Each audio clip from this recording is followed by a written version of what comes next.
everybody. Welcome to Pealed Back's LiveCast Conversation With. As always, I'm your host, Gene Bernier, the Enjoyment Coach, and this is episode 31. We have on the show today, Darryl Sangster. Darryl. Hey, Darryl. So Darryl has failed more than most in true entrepreneur fashion. He understands that success doesn't come without failures, and it's those painful failures that formed an integral part of his success. Throughout the past 20 years, Darryl's built a franchise system that incorporates manufacturing, distribution, and over 40 retail franchises under the brand Sangster Health Centers, and led the company to achieving the highest franchise award in Canada, the 2009 CFA Award of Excellence.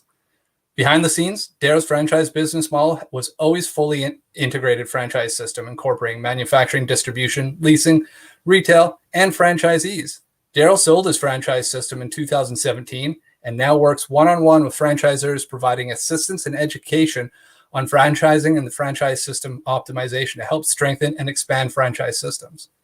Darryl is a highly regarded as an experienced former franchisor, entrepreneur, and mentor within the franchise industry, in addition to being an influencer, author, speaker, coach, consultant, triathlete, a pilot, and he's also a father to 3 daughters.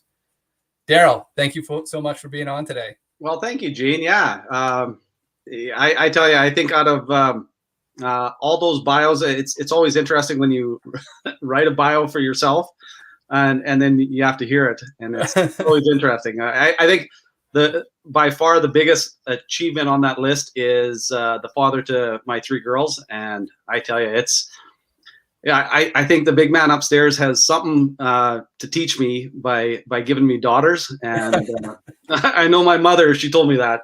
She said, it's just coming full circle. Now it's time for you to learn.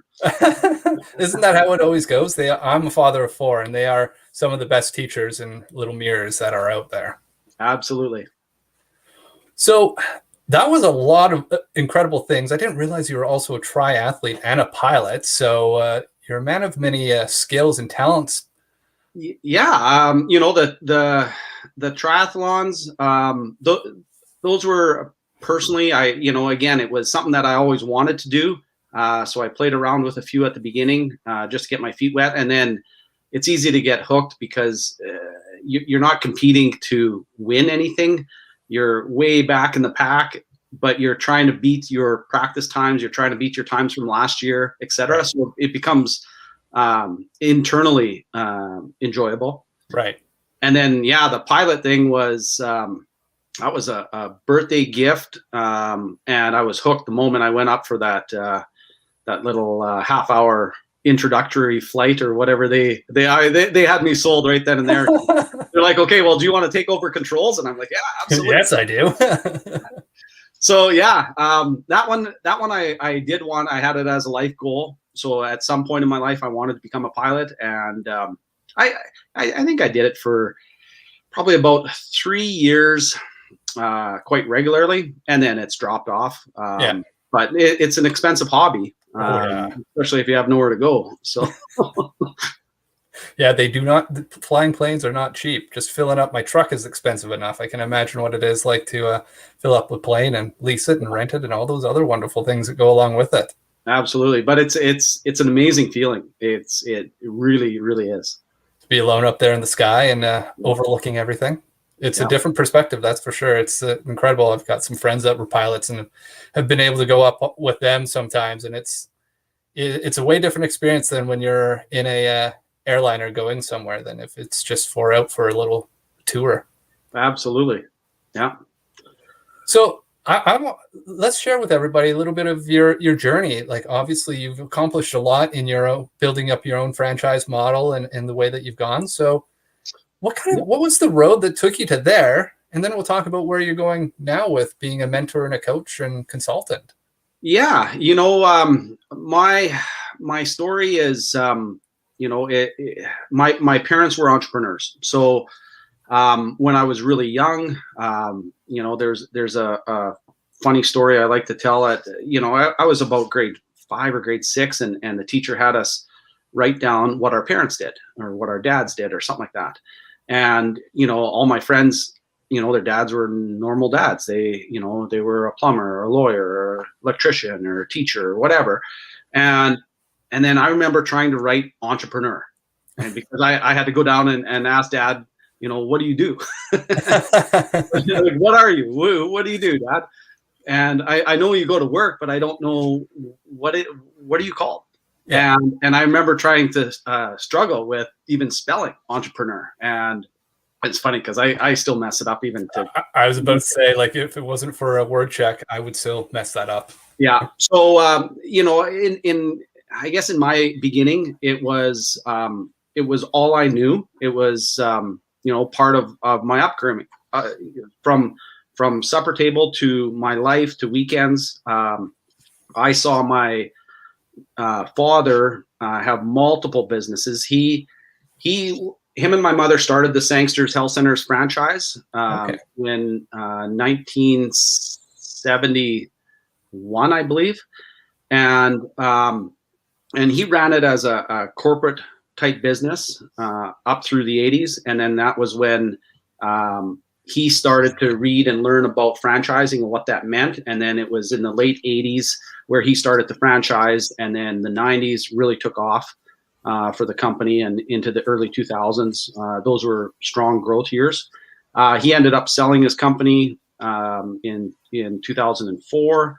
And then I stayed on with the new owners, and all in that time I was, after my hockey and I was very fortunate. I got to play at Notre Dame, go to school there in southern Saskatchewan there in Wilcox. And then that hockey career took me through junior here in Canada, and then into the US and into, San Antonio. And then I ended over in Germany. Okay. So then, I was roughly 21, and then I started working for my father, and then through that journey. And then, it was when they sold in 2004, the company that I worked for was Planet Organic. They bought Sangsters. And then in 2009, the economic crunch of the US had affected them as a large public company. So they were looking to liquidate and sell Sangsters as a division. So then it was at that time, and at that point, I wasn't old enough. I wasn't confident enough. I didn't have any money in 2004 to even consider buying it from my parents. Right. But by 2009, I had already been president and running the company for multiple years. So I had all the confidence there. I knew where it was making money. I knew where it was bleeding money. So it was a very sound potential investment. And so then I pounded the bank financing route it took me 9 months and 4 offers. So 3 different times I had to walk in my front door and tell my wife at the time that, this is done. I had to walk away from this deal. It's over. Yeah. And, it was in hindsight, I'd never trade it for the world. It was an amazing learning experience of trying to buy a company and a big company. But emotionally, it was tough. It was emotionally up and down, and like standing in the shower at 5 a.m. because you couldn't sleep and you got nowhere to go, so you're just standing there thinking. And and then I was fortunate in 2010, the 4th and final offer stuck, and so I bought Sangsters. So it went from my parents to a public company back to a private, and then after that, once I was in a position to make the critical financial decisions, I went out and immediately bought a manufacturing facility, and so then I started manufacturing my pills, and then distributing them, and then retailing and franchising. So it was and I took that model straight out of GNC's playbook. I studied GNC and realized early on that GNC, the public saw them as supplements, but where they made their revenue and their money was in the manufacturing. They were doing white label for CVS and all your big players in the US. And so then I'm like, you know what? they're obviously successful in what they're doing. I can probably mimic the same thing. So that was what I started. Right. It sounds similar to like, I don't know if you've ever read the book Rockefeller Habits, but it talks about how he always tried to figure out each choke point and then own that choke point. So it sounded you had already identified what your big choke point was for your business, and that was making the pills and the supplements, and went from there. Yeah, absolutely. That's incredible. So you said that it was you wouldn't trade that experience for the world. No. Out of all that, what do you take with that? What's the biggest sets of things that you've taken from that experience moving forward to, running your company from 2010? You sold in 2017, right? Yeah. And now how you're taking all that experience that, another 21 or another 11 years and applying that to helping other people grow and learn to take their businesses and franchise. Yeah, I think from buying the business, the biggest takeaway was that I guess I think at the time you go through these swings of confidence and lack of confidence. And at one point, after the third deal fell apart, I think I was into my home line of credit personally for about $22,000 into legal and accounting. And I had nothing to show for it. And I was starting to panic. And then, you can't not think about that. These are real emotions. So, but it was at that time, after that third offer fell apart, I went to my dad, and we were standing out on his driveway and just talking. And he goes, you know what? He said, the sellers need money. And if you can increase your down payment, drop your third or your fourth offer price, and hit them with a 2x4. And then he followed it up and said, if you don't buy it, I will. And it was that statement that it was that confidence that I needed right at that moment. Was, you know what? He's been out of the game for 8 years, and he's so confident in the business model that why am I even questioning this? Because again, you start thinking big numbers, and how deep is this debt hole that I'm borrowing? Yeah. If I am even successful in closing this. And then the biggest takeaway there is your gut is usually right. Like if you had the confidence to start that process, even though you're gonna mentally there's going to be situations that come up and try to talk you out of it. Just don't let it. And again, I can tie that same type of story to being a triathlete.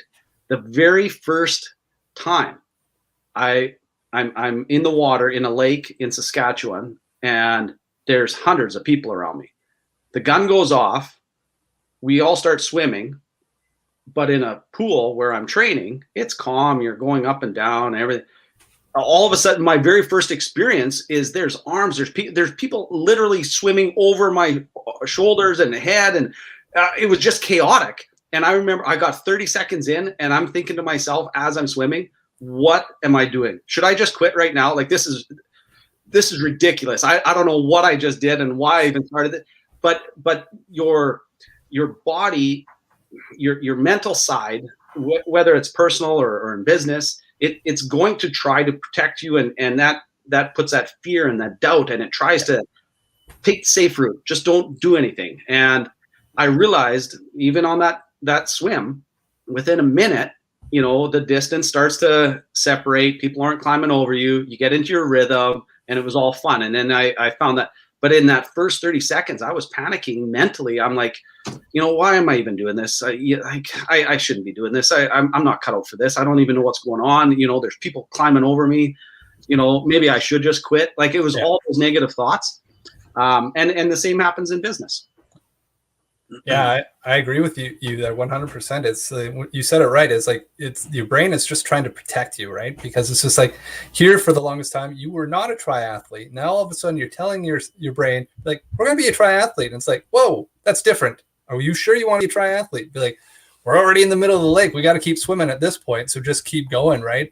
And it's that repetition of going, I am this triathlete. I am doing this, taking that one step every time. it slowly starts to reprogram it, going, oh yeah, we're a triathlete. We just do that. That's now a thing we do. Same thing with like stepping into your business and knowing that there will always be that time when you're trying to like step into something new or take that step up, that your subconscious is going to go, are you sure? Are you really sure? And it's your opportunity to be like, yeah, I'm sure. Okay, well, if you're sure, then go ahead. Well, and I mentioned that after I bought Sangsters, I went out and bought a manufacturing facility. So of course, I'd never made a pill in my life. Neither did my father. Our business model was third-party manufacturing would produce our products, and then we would distribute them to our franchisees, and then on to the consumer. But at that time, I don't know how to make a pill. I still don't to this day. But I knew that I could hire people that have that and understand that background and people that can be in quality assurance, et cetera. And know how to do these processes. Right. So, in a case like that, buying a manufacturing facility, it had no revenue. It wasn't a smart financial investment, just looking at just the numbers. But I looked at it as, what, right now I'm already sending my money to these third-party manufacturers. What if I just send some of it to my own facility? Yeah.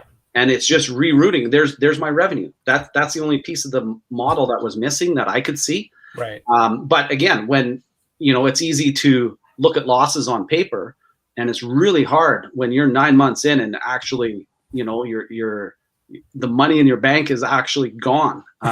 And you could try to say, well, I knew I was going to lose some money, until I reached break even. I knew that was going to happen, but it's one thing to look at it on paper, and it's a completely different thing when you're looking at your bank account and knowing that, it is going to plan, but it still hurts. Oh, that's logic and emotion they don't play well with each other, right? Like they don't tell on their own, they don't tell that whole story, right? And it sounds like you saw the bigger picture of how that Lego piece of that manufacturing was going to plug in.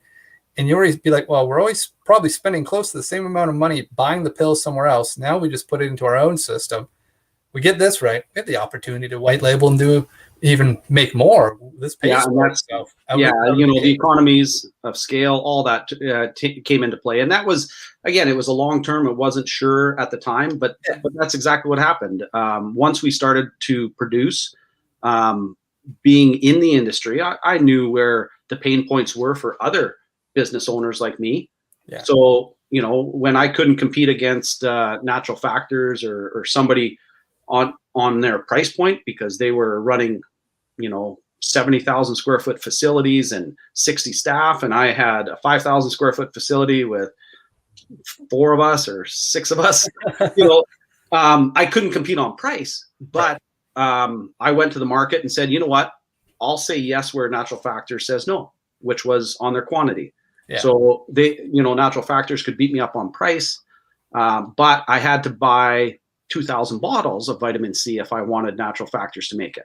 Right. Whereas unless I had that volume, there was no way the smaller guy like me would be interested. So I went to the market and said, look, I charge more than the other guys, but I'll say yes to your 500 run. Right. So I'll make you 500 of X, Y, and Z. Right. You gave them an opportunity that otherwise wasn't there. That's right. Yeah. And then you saw an awesome place to fit that into that model. And basically looking at it, I talk a lot with people about understanding, well, are they competition? Be like, no, there's enough pie for everybody. You just got to figure out what your slice is. That's right. Absolutely right. The law of abundance. Yes, 100%. It's whatever you're going to look for, you're going to find. And if you're looking for the opportunities and consistently looking for those opportunities, you're going to find them, right? Because you're asking a different set of questions than somebody that may have looked at that on paper and went, nah, this isn't good. Here's all the reasons why this won't be good. Now, don't be foolish and not to understand what your potential downsides are, but start asking about where could we succeed? Like, where could we do things that the bigger players aren't doing? And all that stuff starts to shake those answers out. 100%. And you know, that opportunities are everywhere. It's crazy to when you actually sit and look. Like if you wake up and say, look, today I'm gonna just look for opportunity, there's so many, and you'd be surprised at how many times we're presented in a day, just in regular day-to-day conversations with these opportunities, whether it's you know, real estate or business or job opportunities. Like there's just collaboration. There's so many opportunities every day, and yeah, you know, unfortunately, there are a lot of people that don't, I guess, subscribe to that idea of, you know, these opportunities do exist, but they're everywhere. Like it's, you know, I don't know you personally, but if you knew me personally, my mind doesn't shut down. Like it's like, okay, I can't start that right now. I see a really good opportunity. I can't do that right now, but let me get this off my plate, and then maybe I can jump over to this one. So that, you know, that's a great point there about you being in, basically you're looking for them all the time, so they're flowing to you. Do you write them down? Do you save them? Like, what do you do with those opportunities? Like, just not right now. Do you have a I'm coming back to you list? Yeah, I do. I have a project list. I have a flyby list. I like that word. I picked that up a couple years ago, and the flyby list is like in airlines, like pilots. It's a little flyby. It's those nuggets of thought and information that it's like, oh God, okay, you know, I think that's actually a good idea. I got to jot this down. So that goes to my flyby list, and maybe it materializes, maybe it doesn't, but it's those nuggets of those legitimate flashes of, oh my gosh, that's a pretty cool concept. What if I wrote this down, and maybe it'll come together, maybe it won't, you know, different things like that. And of course, I'm really big personally on, you know, I have life goals and boards and vision boards and you know, all that. You know, my kids, I preach that. My parents did that with me, made sure that I, you know, in sports, visualize things, in life, all that. So, you know, naturally I have lists. I got far too many lists. They're not negative lists. They're Post-it notes, sticky notes, tax, all kinds of stuff.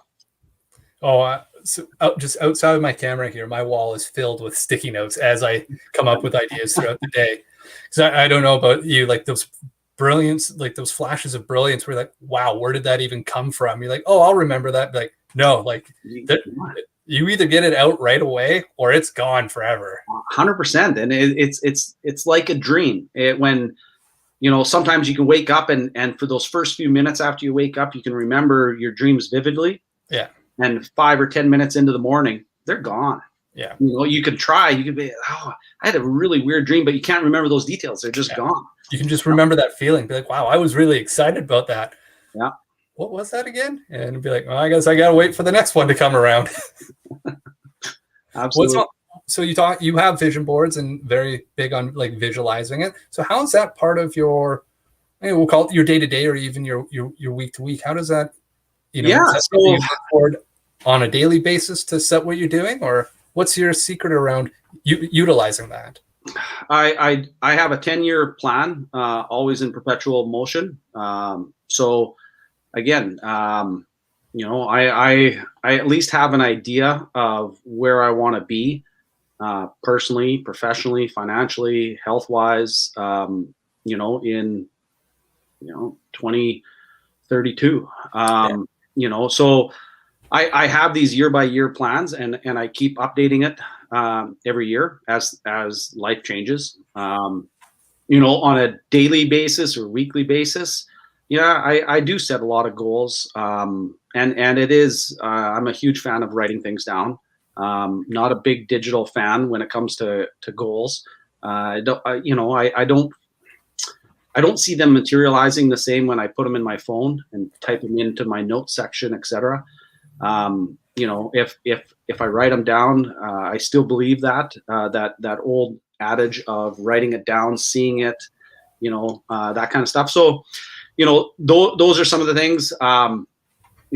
going back a few years, the if you call it the root, the reason why I sold and exited was because of life goals and I guess the realization at that time. I was making a lot more money back then than I ever do today, but my happiness scale was a lot lower.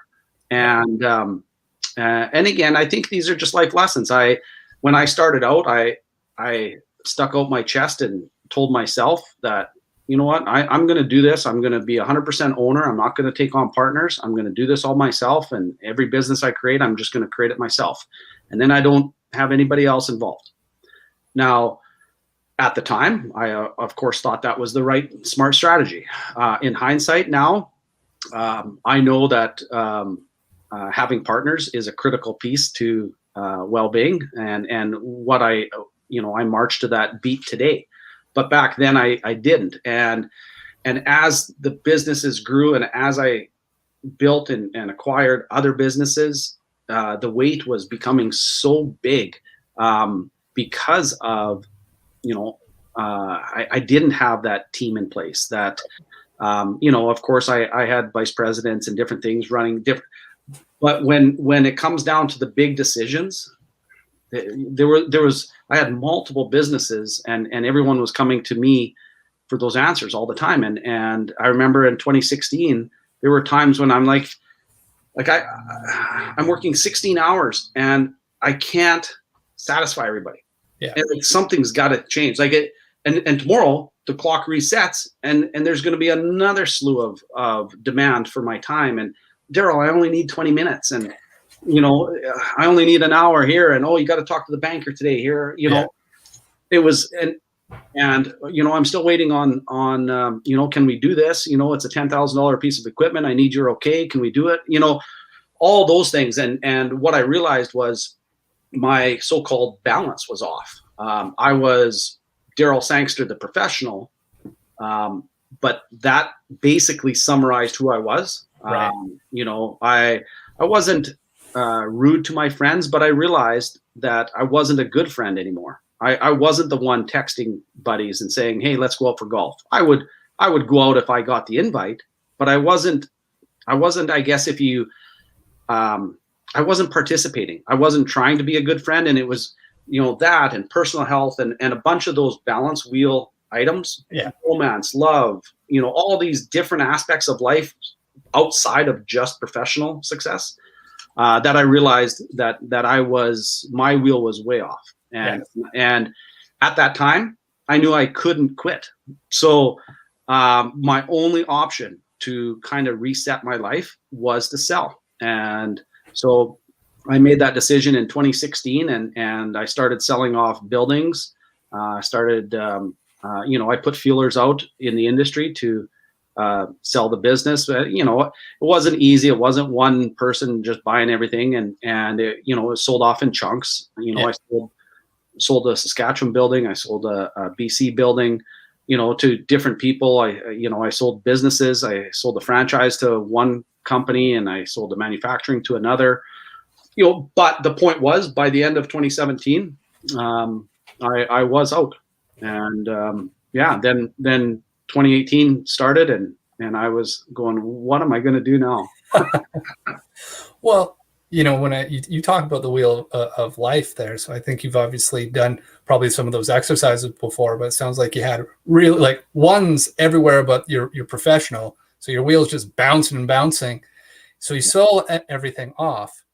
What was that next little while? Like it almost sounds like damn near burnout when you're working 16 hours a day and you're feeling like there's no escape. And then all of a sudden you're free. This weight's off your shoulders. What hit next? What happened? It was a weird time. I was happy that I had sold. Now, in that time, right at the end of 2017, my marriage fell apart, got separated, and my father passed away. all right at that time. So it was a weird time because I was personally excited to have my life and my time back and to be out of this that was consuming so much. Yeah. But then on the personal side, there was a lot of rebuilding that, and grieving and all that. So, when I started 2018, I took a few months and did nothing, did absolutely nothing. I went to Las Vegas with a good buddy of mine and just needed to do Vegas for a couple days and just be men. And then, when I got back, March and April, somewhere in there, local company here, Tommy Guns, Original Barbershop, we got talking and they had heard that I had sold, and they had asked if I would consider helping them with their franchise development. And because at that time they were in growth mode and adding staff left, right, and center, and they just needed somebody with some experience to come in and help them set up and develop a franchise development department. Right. And then that was the light bulb. That right there was, wow, I never thought of this. Somebody would pay me for my knowledge. Like I got buckets of this stuff. And then the more I thought about it, the more I realized, you know what, I am in a very niche knowledge position, because you're not going to university coming out with a franchising degree. You're not understanding any of this stuff. So you can understand business, but again, at the end of the day, franchising is all about partnerships. You have to be able to resolve disputes and communicate. It is like a marriage in that respect, that, there's a product involved and there's systems, etc. But at the end of the day, these people are investing their funds into your business. Yeah. And expecting you to coach them and guide them and direct them and help them to further profits. Right. And so, there's products and branding, et cetera, all in play. But at its core, that's what franchising is. And again, you can't learn this stuff. So that was for me, that was my most recent, light bulb moment to go, wow, I think I could do this. So then I ended up going to a buddy of mine that's a coach, and he derives his business on consulting and one-on-one and group work, etc. And I said, look, I got this idea. I already have the knowledge. I have no idea how to actually monetize this. Like, I've made pills and been in the health industry forever. I know how to put labels on. I know how to work with Health Canada. I have all this, but I don't know how to set up a digital business and a consulting business. So I worked with him for a few months here. Little shout out, his name's Trevor Turnbull. And, I invested in his program, and in 3 months he gave me the foundation to what Sangster Franchise Group is today. And for me to at least go to the market, not just with, hey, I want to help, but in a logical manner, and to have products and a platform and have systems that you can actually sell to somebody.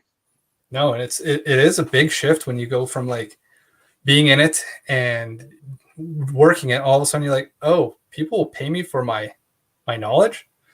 I don't know how to put a price on that. I can put a price on a pill. I can put a price on all these other pieces that I can touch and hold, but be like, well, what's my knowledge worth? Be like, well, the funny answer is whatever somebody will pay you, but are you going to have enough guts to go put that first price tag down?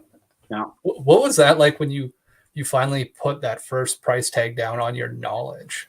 Well, again, I did hear all the horror stories of people always underprice themselves, and then they start to, the imposter syndrome, and you start to, well, you know what, I don't think I'm worth that much. Maybe, maybe they don't have that much money. Maybe if I just drop this and do that. So I was aware of that before I started, and working with Trevor, he reinforced it, and he said, you don't need everybody, nor can you help everybody. But you know what?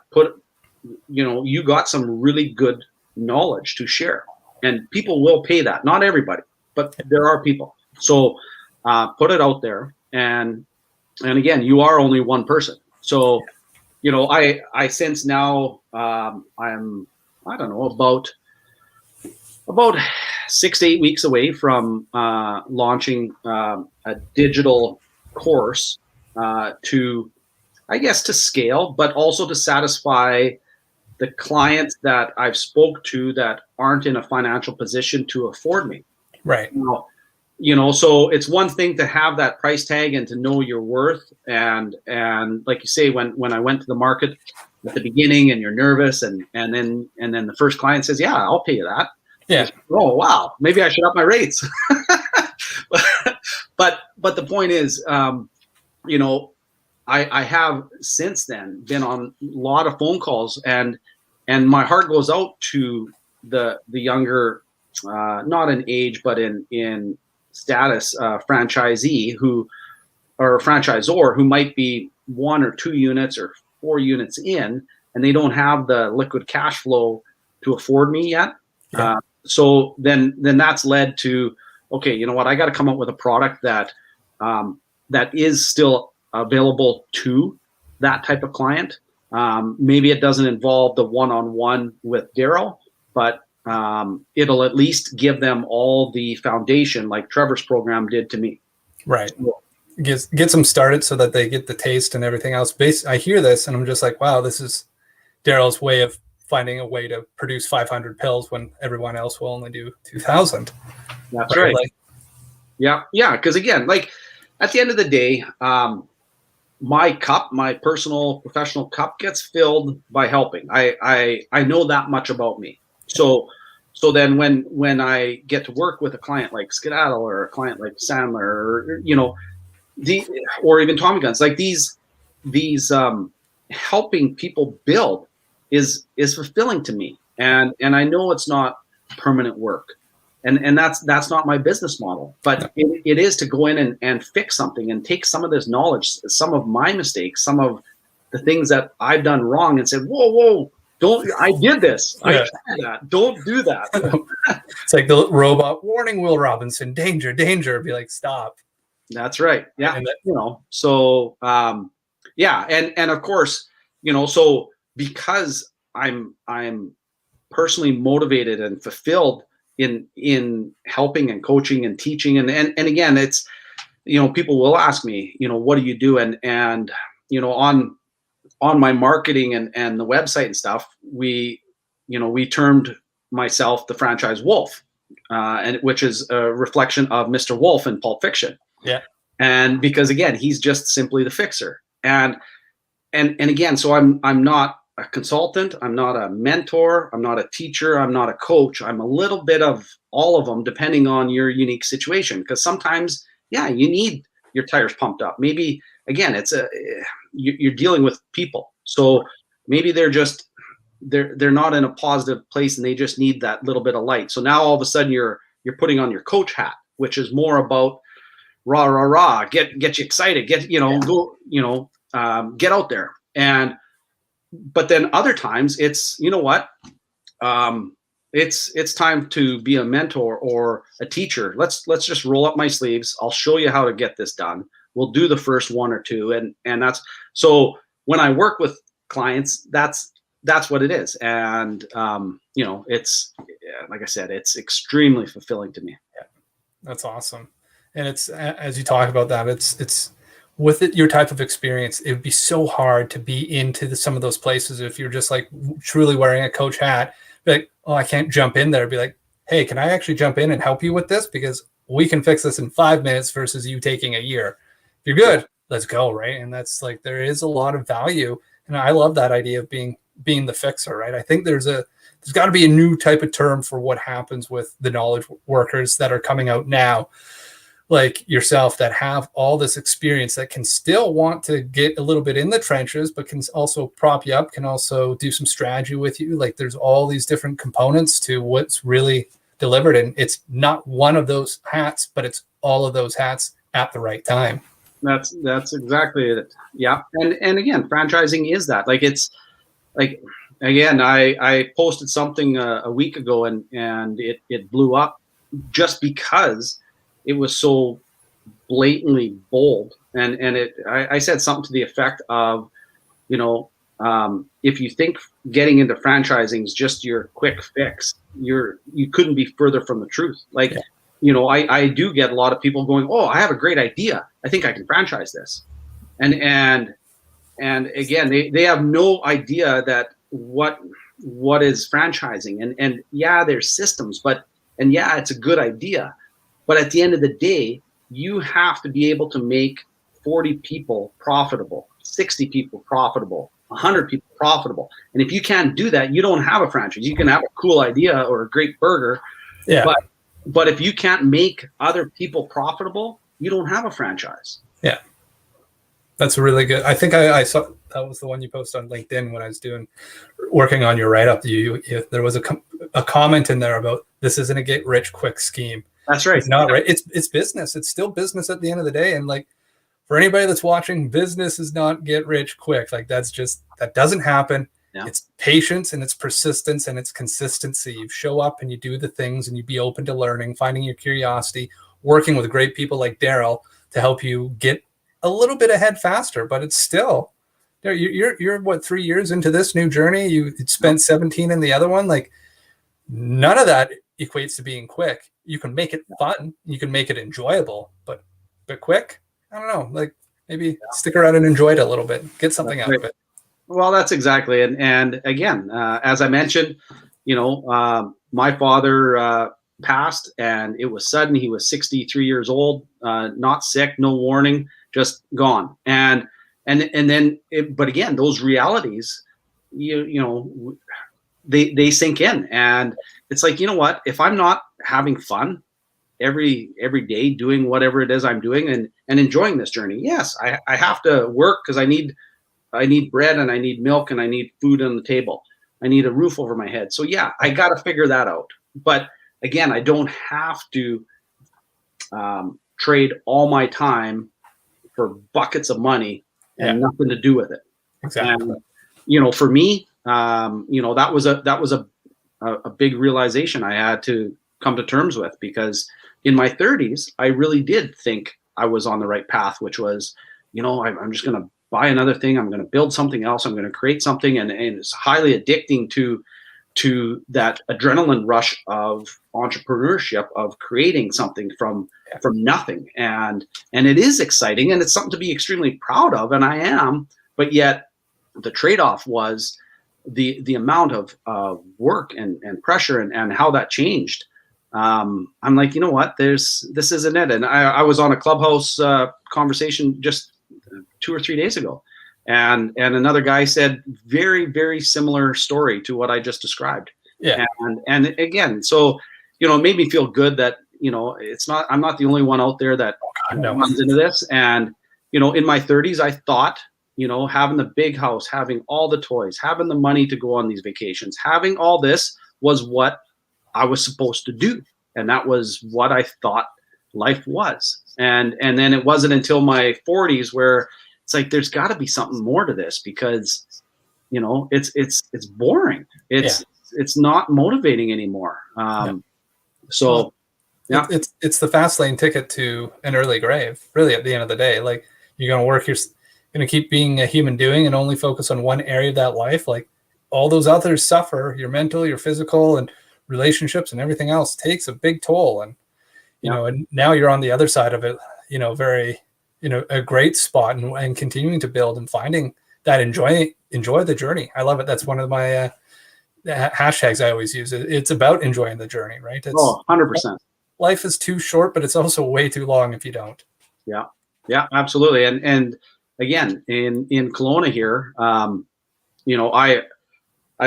been in talks, and I hope to be working with Accelerate Okanagan, and as somebody from the franchise sector. So here you got the non-for-profit that helps all these budding entrepreneurs in all different aspects of business, and use it as a mentorship kind of teaching, coaching organization to help and provide. And yeah, if I got my fingers crossed, because I'd love to fit into that role, and again, just do exactly that. Do what I'm doing right now on a daily basis, but open it up to these young entrepreneurs with their cool ideas. Yeah. Well, you'd make an incredible EIR, Darryl. So I'm looking at the time. As with every conversation so far, we've blown through our 45 minutes, man. So I want to be respectful of your time. So I ask every guest, if you could hop in a time machine, go back 10 years and you open the door, you get like 1 minute to give yourself a piece of advice. What would that be? I would be try to take Friday afternoons off. And my father gave me that advice. I asked him that exact same question 10 years ago. And I said, if you could do it all again, I said, what would you do different? He said, I would start to take Friday afternoons off, because I realized after my whole life that I worked Monday to Friday. Saturday, I was exhausted. I would sleep. I would sit on the couch, watch some TV. And then all of a sudden you're into Sunday and you got a whole day or a whole week's worth of chores to try to get done for your family, for your wife, for your kids, all that. And then you're back to the grind Monday to Friday. Yeah. So that's my advice. And I took his advice, and I really do try to take Friday afternoons off. And then instead of decompressing on Saturday as a lost day, so to speak, I use Friday afternoon, evening as my decompression, and then I can at least be productive come Saturday. It allows you to be present, right? And gets into that shift of having fun and filling up some of the time with probably your daughters as well.